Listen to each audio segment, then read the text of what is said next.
The years preceding 1919 were full of change. Prohibition began to pick up speed along with women's rights movements. World War I ended, and the Spanish influenza peaked, killing 500,000 in the U.S. alone. Racial tensions grew, and gangsters and mobsters overtook the scene. In an attempt to escape from this terrible reality, American attendance at baseball games doubled, making baseball the American pastime. Americans look forward to 1919, a year of hope, change, and prosperity. At least, that's what they were hoping for. But a great letdown would occur in a most unexpected place. The 1919 World Series. The two best baseball teams in the U.S. fighting for the pennant, the Cincinnati Reds and the Chicago White Sox. The White Sox were favored 5-1 against the Reds. They lost. Baseball fans across the nation were left scratching their heads, asking, how could this happen? The 1919 Chicago White Sox, the only baseball team in history to fix the World Series. Pitcher Arnold "Chick" Gandil proposed the idea to the other players, including pitchers Claude "Lefty" Williams and Eddie Cicotti, infielders Buck Weaver and Charles Risberg, outfielder Oscar "Happy" Felch, Fred McMullen, and of course, the great Joe Jackson. The team demonstrated great athletic ability, but lacked in teamwork. They were also the poorest team wealth-wise in the entire league.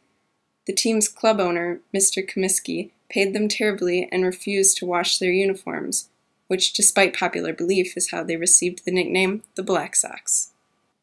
The World Series would be played as a best-of-9 games. Attendance records were reaching an all-time high in ballparks across the nation. It would come to generate 50% more revenue than any other series to date. Gandil determined if someone could somehow control this money, they would be rich. New York gangster Arnold Rothstein would become the power behind the fix. He provided the finances with his messenger, world featherweight champion Abe Attell. All men were accused of fixing the series. All of them were acquitted by the jury. Jackson and Cicotti were the only two that confessed before the grand jury.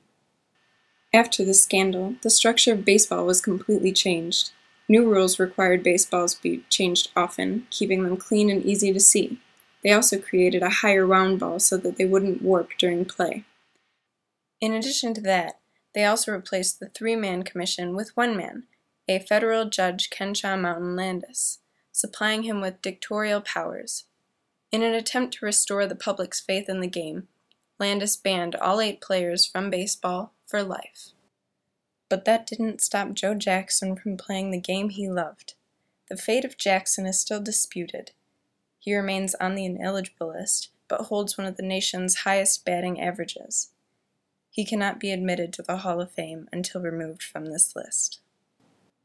Once again, Chicago tradition reigned true. The scandal involved crooked politicians, mobsters, and gamblers, which remain today. But underneath it all, Chicago maintains an idea of hope, that eventually good will come. And though the citizens of Chicago in 1919 were let down by their heroes, they still came back in support for their team, which paid off in 2005 when the White Sox won the World Series, lifting the Black Sox curse off of their shoulders. Finally. 1, 2, 3 strikes, you're out.